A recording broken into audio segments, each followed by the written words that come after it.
Hello students of class 9. Now let's move on to part number 2 of our very interesting chapter. एक कहानी की तरह जो chapter है फ्रेंच रेवोल्यूशन। चलिए, हम लोगों ने पढ़ा था कि कैसे लुइस 16 ने सोसाइटी को बांटा हुआ है फ्रांस की 3 एस्टेट्स में और कैसे डिस्क्रिमिनेशन फ्रांस में चल रहा है। फिर 3 राइटर्स के नाम पढ़े थे, 3 फिलोसोफर्स के जिन्होंने बुक्स लिखी और जनता को ये प्रेरित किया कि आप लोगों के साथ जो डिस्क्रिमिनेशन चल रहा है उसके खिलाफ आवाज़ उठाई जा सकती है। अब देखिए क्या है, लुइस 16 तैयारी कर रहा है कि कैसे रेवोल्यूशन और बढ़ जाए, है ना, या बढ़ क्या जाए, कैसे रेवोल्यूशन की स्टार्टिंग हो, और रीजंस दे रहा है पब्लिक को। अभी इसको पता नहीं है कि कितनी बड़ी गलती कर रहा है। लुइस 16 इसके बाद क्या करता है, अब हम टॉपिक पे हैं द आउटब्रेक ऑफ रेवोल्यूशन, है ना। लुइस 16 क्या करता है, 5 मई 1789, ये वो डेट है, 5 मई 1789 को एक मीटिंग बुलाता है ना, एक असेंबली बुलाता है जिसमें first state, second state, third state के मेंबर्स को इनविटेशन दिया जाता है कि वो आएँ और फ्रांस की आगे डेवलपमेंट के लिए चर्चा करें। खासकर बात की थी कि टैक्स भी, एक आध टैक्स बढ़ाना लगाना, है ना, मेनली सबको बुलाया जाता था। इसको मीटिंग बोलते थे एस्टेट जनरल। एस्टेट जनरल की मीटिंग में बुलाता है। एस्टेट जनरल क्यों नाम दिया गया, क्योंकि सभी स्टेट के मेंबर इसमें आ रहे हैं, तो एस्टेट जनरल नाम दिया गया। उस मीटिंग में बुलाया जाता है। अब होता क्या है, तीनों स्टेट के मेंबर्स पहुंचते तो हैं, लेकिन फर्स्ट स्टेट, सेकंड स्टेट वालों के लिए गद्दीदार चेयर लगा दी जाती हैं, काफ़ी लग्जरियस, है ना, उनको आगे आगे बिठा दिया जाता है। आप यहाँ बैठे हैं सर, आप यहाँ बैठे हैं। फर्स्ट स्टेट क्लर्गी और सेकंड स्टेट नोबिलिटी को। थर्ड स्टेट वालों के लिए बोलता है तुम्हारे लिए जगह ही नहीं बची, है ना, आप लोग पीछे खड़े हो जाओ जाके। तो एक तो डिस्क्रिमिनेशन यहीं से स्टार्ट हो गया। मीटिंग बुलाई लेकिन थर्ड स्टेट वालों को पीछे खड़ा कर दिया। अच्छा, इन मीटिंग्स में किसको एंट्री नहीं है? थर्ड स्टेट में जो गरीब लोग हैं ना, उनको एंट्री है ही नहीं। जैसे कि फार्मर्स नहीं आ सकते, विमेन नहीं आ सकती थर्ड स्टेट की। तो अब देखिए आप कितनी ज़्यादा मतलब डिस्क्रिमिनेशन ये कर रहा है। पहले तो थर्ड स्टेट में भी गिने चुने लोगों को बुला रहा है जो अमीर हैं थोड़े से, है ना, और उनको भी कहाँ खड़ा कर रहा है, पीछे जाके खड़े हो जाइए, है ना, और ये फर्स्ट स्टेट और सेकंड स्टेट यहाँ पे बैठेगा, हमें देख सुनेगा। चलिए ठीक है, यहाँ तक भी ठीक था। इसके बाद मीटिंग स्टार्ट होती है तो बात आती है वोटिंग की, है ना। हर चीज़ वोटिंग से तय होगी कि वोट कौन करेगा, टैक्स लगाना नहीं लगाना, कितना % लगाना है, फ्रांस के लिए आगे और क्या करना है। कोई भी इशू जब रखा जाएगा, कोई भी प्रपोजल रखा जाएगा तो उसके लिए मीटिंग होगी। अब मीटिंग में वोटिंग की बात आई तो थर्ड स्टेट वालों ने ये बोला कि वोट सब करेंगे। तो राजा ने बोला बिल्कुल सही बात है, वोट तो सब करेंगे, लेकिन वोट पता कैसे करेंगे, एक वोट हम लेंगे फर्स्ट स्टेट का, एक लेंगे सेकंड, एक लेंगे थर्ड का। ठीक है, कोई दिक्कत नहीं है। लेकिन थर्ड स्टेट वालों के साथ एक बहुत बड़ी प्रॉब्लम थी, वो ज़्यादा थे। फर्स्ट स्टेट में अगर 300% गए हैं, सेकंड में भी 300% गए हैं, थर्ड स्टेट में लोग ज़्यादा थे, 600 थे। तो इनका तो आप देखिए, अगर 300 लोग वोट करेंगे, इधर भी 300 करेंगे, उधर तो 600 लोग हैं, तो उनकी वोटिंग के राइट ज़्यादा होने चाहिए ना। लेकिन एक एक वोट नहीं गिना गया, 300, 300, 600 नहीं गिना गया। कैसे गिना गया? पूरा फर्स्ट स्टेट का एक वोट, इनका एक, उनका एक। अब फॉर एग्जाम्पल, आप एग्जाम्पल सुनिए, लुइस 16 ने ऐसा किया नहीं, लेकिन एग्जाम्पल देता हूँ मैं आपको। लुइस 16 ये कह देता मीटिंग में कि एक और टैक्स ला रहा हूँ नया, एक और टैक्स ला रहा हूँ, फर्स्ट स्टेट पे नहीं लगेगा, सेकंड पे नहीं लगेगा, थर्ड वाले देंगे। कौन कौन राजी है? तो फर्स्ट स्टेट वाले कहते हैं हम राजी हैं, सेकंड वाले कहते हैं हम राजी हैं, थर्ड वाले कहते हैं हम नहीं है। क्या हो गया? तो नहीं है। तो मेजोरिटी तो अभी भी इनके साथ है, 2-1 से फैसला हो गया, तो अब थर्ड स्टेट टैक्स देगा। लुइस 16 ने इतनी ज़्यादा मतलब वहाँ पे वो कर रखा था ताकि थर्ड स्टेट के अगेंस्ट में हर चीज़ जाए, क्योंकि फर्स्ट और सेकंड तो मेरे साथ है ही सही, तो 2 वोट तो मुझे ऐसे ही मिल गए, एक ही तो बचा।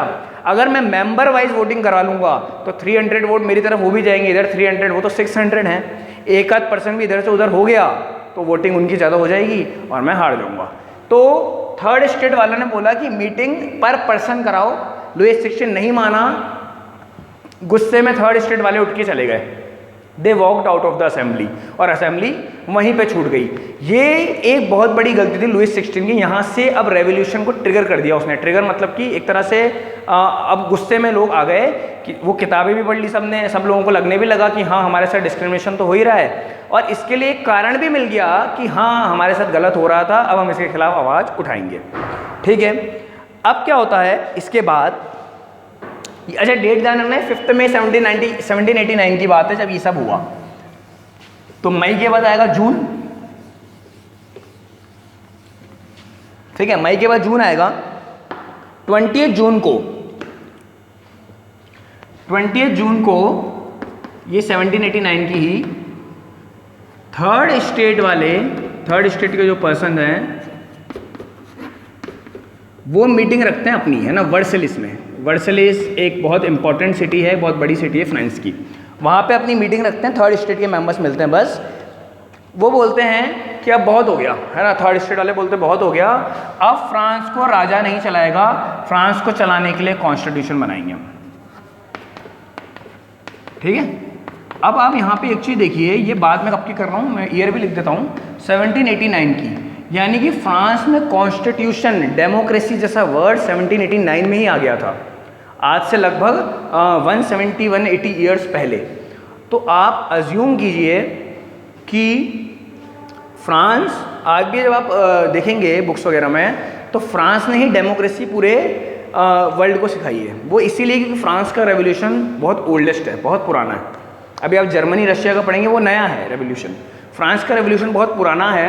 1789 में कॉन्स्टिट्यूशन, वहाँ के लोगों को ये पता लग गया कि हमें, वहाँ के राजा जो है ना, राजा तो रहेगा लेकिन उसकी पावर क्या हो जाएगी, लिमिटेड हो जाएगी।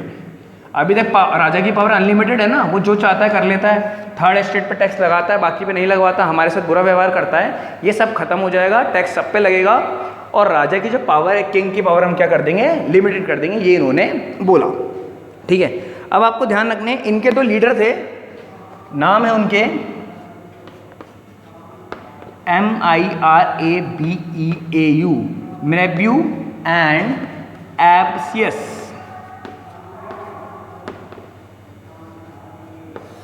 ये थर्ड स्टेट के लीडर बन के आए हैं उस असेंबली में, जहाँ ये मीटिंग चल रही है थर्ड स्टेट वालों की वर्सेलिस में, कि राजा को रहेंगे तो सही लेकिन राजा की पावर को लिमिटेड करेंगे, एक कॉन्स्टिट्यूशन होगा फ्रांस के लिए। इसमें दो मेंबर हैं जो इनके लीडर हैं, मिरेब्यू एंड एबिशियस, है ना। तो मिरेब्यू एंड एबिशियस इनके लीडर हैं। अब आप एक बात ध्यान रखिए, ये दोनों मिरेब्यू एंड एबिशियस ये थर्ड स्टेट के हैं नहीं, फिर भी ये लोग ये चाहते हैं कि थर्ड स्टेट, फर्स्ट स्टेट और सेकंड स्टेट में भेदभाव खत्म हो जाए। ये दोनों फर्स्ट और सेकंड स्टेट से आते हैं, है ना। ये बात आपको ध्यान रखनी है कि मिरेब्यू तो खुद एक नोबल फैमिली में जन्म हुआ है इनका, और एबिशियस एक प्रीस्ट है, यानी कि ये फर्स्ट स्टेट के हैं और ये सेकंड स्टेट के हैं, और ये किसको रिप्रेजेंट कर रहे हैं, थर्ड स्टेट को। देखिए ऐसा होता है, बिल्कुल होता है। जैसे फॉर एग्जांपल मुझे कोई ज़्यादा राइट्स दिए जा रहे हैं, आपके साथ भेदभाव किया जा रहा है, डिस्क्रिमिनेशन किया जा रहा है, तो जिसको राइट ज़्यादा मिले उसे भी लगता है कि राइट्स इक्वल हों। ऐसा ना हो कि मुझे ज़्यादा मिले इसको कम मिले, सबके लिए राइट्स इक्वल हों, सबके लिए कंट्री का कॉन्स्टिट्यूशन बराबर हो। तो मिरेब्यू एंड एबिशियस फर्स्ट स्टेट और सेकंड स्टेट के होने के बावजूद भी इस असेंबली में पार्ट लिया उन्होंने, और लोगों को ये प्रेरित किया कि आप इस डिस्क्रिमिनेशन को ख़त्म करवाएं फ्रांस में, क्योंकि सब आपके हाथ में ही है ना।